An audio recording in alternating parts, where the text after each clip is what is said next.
On this street in Istanbul, the day may have changed, but the headline stayed the same. Outrage. The free press can't be silenced, they chanted, some of them almost seeming to hold newspapers up as shields. I came here to support Zaman newspaper, which has been unlawfully seized by the government. On Friday, a Turkish court appointed an administrator to run the flagship Zaman newspaper, English language Today's Zaman, and the Cihan Agency. All were linked to President Recep Tayyip Erdogan's enemy, the US-based Muslim cleric Fethullah Gulen, and the takeover is considered part of a wider state crackdown on his movement. While Turkish Prime Minister Ahmet Davutoglu defended the move as legal, not political, critics say this is just the latest in a long line of troubling actions taken against journalists perceived as critical toward the government.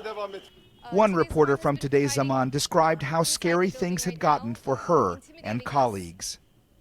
I'm immensely worried. I've become paranoid, and it's not even paranoia anymore because it's the reality. It makes you sick to your stomach, it gives you headaches.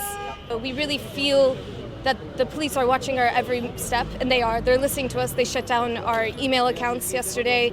They shut down the internet. So they're doing everything possible to intimidate us and entirely prevent us from producing the news. While police kept protesters away from the front of Zaman's headquarters, they had no trouble converging on a side street a few hundred meters away.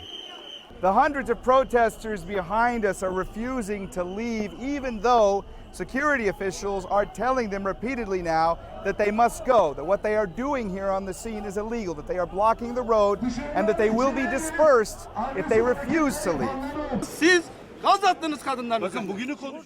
This man angrily confronted police, furious not about the threat they faced today, but rather the brutality demonstrators had faced 24 hours earlier when scenes like this played out.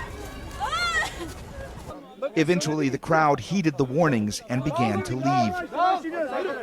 While the pitch of their anger hadn't lessened, the tone of the newspaper they were defending had changed drastically.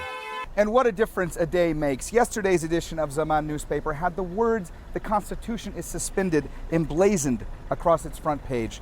Today's edition is far thinner. The front page features a picture of a smiling President Erdogan, and the paper itself takes a far softer editorial stance toward the AKP. As for the continued protests, they received no mention whatsoever. Mohammed Jamjoom, Al Jazeera, Istanbul.